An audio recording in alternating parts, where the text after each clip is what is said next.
بسم اللہ الرحمن الرحیم۔ حلیمہ سعدیہ فرماتی ہیں، میں پریشانی کی حالت میں مکہ پہنچی۔ آپ کے دادا عبد المطلب کے پاس پہنچتے ہی میں نے کہا، میں آج رات محمد کو لے کر آ رہی تھی۔ جب میں بالائی علاقے میں پہنچی تو وہ اچانک کہیں گم ہو گئے۔ اب خدا کی قسم میں نہیں جانتی وہ کہاں ہیں۔ عبد المطلب یہ سن کر فوراً کعبہ کے پاس کھڑے ہو گئے۔ انہوں نے آپ کے مل جانے کے لیے دعا کی، پھر آپ کی تلاش میں روانہ ہوئے۔ ان کے ساتھ ورقہ بن نوفل بھی تھے۔ غرض دونوں تلاش کرتے کرتے تہامہ کی وادی میں پہنچے۔ ایک درخت کے نیچے انہیں ایک لڑکا کھڑا نظر آیا۔ اس درخت کی شاخیں بہت گھنی تھیں۔ عبد المطلب نے پوچھا، لڑکے تم کون ہو؟ حضور صلی اللہ علیہ وآلہ وسلم چونکہ اس وقت تک قد نکال چکے تھے، اس لیے عبد المطلب پہچان نہ سکے۔ آپ کا قد تیزی سے بڑھ رہا تھا۔ جواب میں آپ نے فرمایا، میں محمد بن عبداللہ بن عبد المطلب ہوں۔ یہ سن کر عبد المطلب بولے، تم پر میری جان قربان، میں ہی تمہارا دادا عبد المطلب ہوں۔ پھر انہوں نے آپ کو اٹھا کر سینے سے لگایا اور رونے لگے۔ آپ کو گھوڑے پر اپنے آگے بٹھایا اور مکہ کی طرف چلے۔ گھر آ کر انہوں نے بکریاں اور گائیں ذبح کیں اور مکے والوں کی دعوت کی۔ آپ کے مل جانے کے بعد حضرت حلیمہ سعدیہ حضرت آمنہ کے پاس آئیں تو انہوں نے پوچھا، حلیمہ اب آپ بچے کو کیوں لے کر آئیں؟ آپ کی تو خواہش تھی کہ یہ ابھی آپ کے پاس اور رہیں۔ انہوں نے جواب دیا، یہ اب بڑے ہو گئے ہیں اور اللہ کی قسم میں اپنی ذمہ داری پوری کر چکی ہوں۔ میں خوف محسوس کرتی رہتی ہوں کہیں انہیں کوئی حادثہ نہ پیش آ جائے، لہٰذا انہیں آپ کے سپرد کرتی ہوں۔ حضرت آمنہ کو یہ جواب سن کر حیرت ہوئی اور بولی، مجھے سچ سچ بتاؤ ماجرا کیا ہے؟ تب انہوں نے سارا حال سنایا۔ حضرت حلیمہ نے دراصل کئی عجیب و غریب واقعات دیکھے تھے۔ ان واقعات کی وجہ سے وہ بہت پریشان ہو گئی تھیں۔ پھر سینہ مبارک چاک کیے جانے والا واقعہ پیش آیا تو وہ آپ کو فوری طور پر واپس کرنے پر مجبور ہوئیں۔ وہ چند واقعات حضرت حلیمہ رضی اللہ تعالیٰ عنہ اس طرح بیان کرتی ہیں۔ ایک مرتبہ یہودیوں کی ایک جماعت میرے پاس سے گزری۔ یہ لوگ آسمانی کتاب تورات کو ماننے کا دعویٰ کرتے تھے۔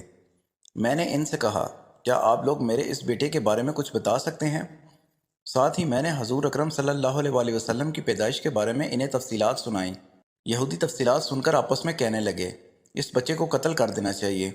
یہ کہہ کر انہوں نے پوچھا، کیا یہ بچہ یتیم ہے؟ میں نے ان کی بات سن لی تھی کہ وہ ان کے قتل کا ارادہ کر رہے ہیں، سو میں نے جلدی سے اپنے شوہر کی طرف اشارہ کرتے ہوئے کہا، نہیں، یہ رہے اس کے والد۔ تب انہوں نے کہا، اگر یہ بچہ یتیم ہوتا تو ہم ضرور اسے قتل کر دیتے۔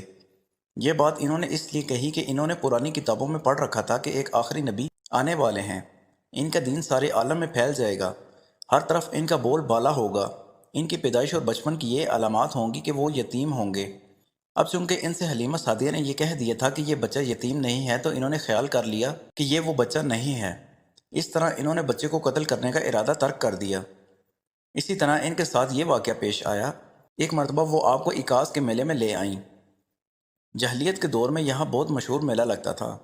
یہ میلہ طائف اور نخلا کے درمیان لگتا تھا۔ عرب کے لوگ حج کرنے آتے تو شوال کا مہینہ اس میلے میں گزارتے، کھیلتے کودتے اور بڑی بڑائیاں بیان کرتے۔ حلیمہ سعدیہ آپ کو لیے بازار میں گھوم رہی تھی کہ ایک کاہن کی نظر آپ پر پڑی۔ اسے آپ میں نبوت کی تمام علامات نظر آ گئیں۔ اس نے پکار کر کہا، لوگو اس بچے کو مار ڈالو۔ حلیمہ اس کاہن کی بات سن کر گھبرا گئیں اور جلدی سے وہاں سے سرک گئیں۔ اس طرح اللہ تعالیٰ نے حضور صلی اللہ علیہ وآلہ وسلم کی حفاظت فرمائی۔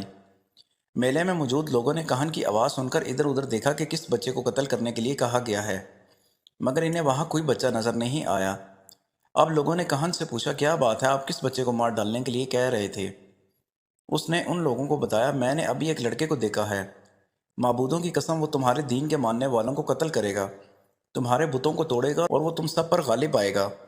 یہ سن کر لوگ آپ کی تلاش میں ادھر ادھر دوڑے لیکن ناکام رہے۔ حلیمہ سعدیہ آپ صلی اللہ علیہ وآلہ وسلم کو لیے واپس آ رہی تھی کہ ذی الحجاز سے ان کا گزر ہوا۔ یہاں بھی میلہ لگا ہوا تھا۔ اس بازار میں ایک نجومی تھا۔ لوگ اس کے پاس اپنے بچوں کو لے کر آتے تھے۔ وہ بچوں کو دیکھ کر ان کی قسمت کے بارے میں اندازے لگاتا تھا۔ حلیمہ سعدیہ اس کے نزدیک سے گزریں تو نجومی کی نظر حضور صلی اللہ علیہ وآلہ وسلم پر پڑی۔ نجومی کو آپ صلی اللہ علیہ وآلہ وسلم کی مہر نبوت نظر آ گئی۔ ساتھ ہی آپ صلی اللہ علیہ وآلہ وسلم کی آنکھوں کی خاص سرخی اس نے دیکھ لی۔ وہ چلا اٹھا، اے عرب کے لوگوں، اس لڑکے کو قتل کر دو۔ یہ یقیناً تمہارے دین کے ماننے والوں کو قتل کرے گا، تمہارے بتوں کو توڑے گا اور تم پر غالب آئے گا۔ یہ کہتے ہوئے وہ آپ کی طرف جھپٹا، لیکن اسی وقت وہ پاگل ہو گیا اور اسی پاگل پن میں مر گیا۔ ایک اور واقعہ سیرت ابن ہشام میں ہے کہ حبشہ کے عیسائیوں کی ایک جماعت حضور صلی اللہ علیہ وآلہ وسلم کے پاس سے گزری۔ اس وقت آپ صلی اللہ علیہ وآلہ وسلم حلیمہ سعدیہ کے ساتھ تھے اور آپ صلی اللہ علیہ وآلہ وسلم کو آپ کی والدہ کے حوالے کرنے جا رہی تھیں۔ ان عیسائیوں نے آپ صلی اللہ علیہ وسلم کی مونڈوں کے درمیان مہر نبوت کو دیکھا اور آپ صلی اللہ علیہ وسلم کی آنکھوں کی سرخی کو بھی دیکھا۔ انہوں نے حلیمہ سعدیہ سے پوچھا، کیا اس بچے کی آنکھوں میں کوئی تکلیف ہے؟ انہوں نے جواب میں کہا، نہیں، کوئی تکلیف نہیں، یہ سرخی تو ان کی آنکھوں میں قدرتی ہے۔ ان عیسائیوں نے کہا، تب اس بچے کو ہمارے حوالے کر دو، ہم اسے اپنے ملک لے جائیں گے۔ یہ بچہ پیغمبر اور بڑی شان والا ہے، ہم اس کے بارے میں سب کچھ جاننے والے ہیں۔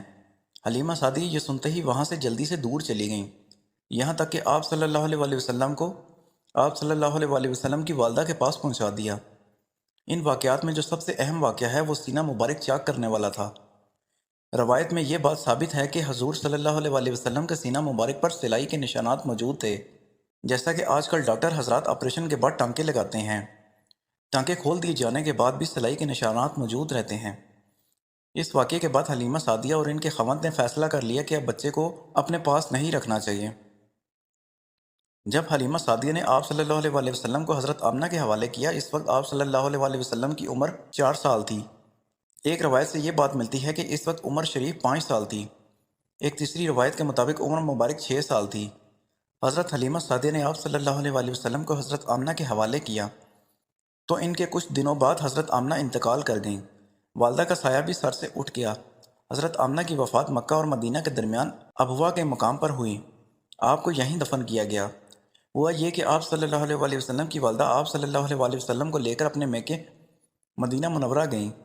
آپ صلی اللہ علیہ وسلم کے ساتھ ام ایمن بھی تھیں۔ ام ایمن کہتی ہیں، ایک دن مدینہ کے 2 یہودی میرے پاس آئے اور بولے، ذرا محمد کو ہمارے سامنے لاؤ، ہم انہیں دیکھنا چاہتے ہیں۔ وہ آپ صلی اللہ علیہ وسلم کو ان کے سامنے لے آئیں۔ انہوں نے اچھی طرح دیکھا، پھر اس نے اپنے ساتھی سے کہا، یہ اس امت کا نبی ہے اور یہ شہر اس کی ہجرت گاہ ہے، یہاں زبردست جنگ ہوگی، قیدی پکڑے جائیں گے۔ آپ صلی اللہ علیہ وسلم کی والدہ کو یہودیوں کی اس بات کا پتہ چلا تو آپ ڈر گئیں اور آپ صلی اللہ علیہ وسلم کو لے کر مکہ کی طرف روانہ ہوئیں، مگر راستے ہی میں ابا کے مقام پر وفات پا گئیں۔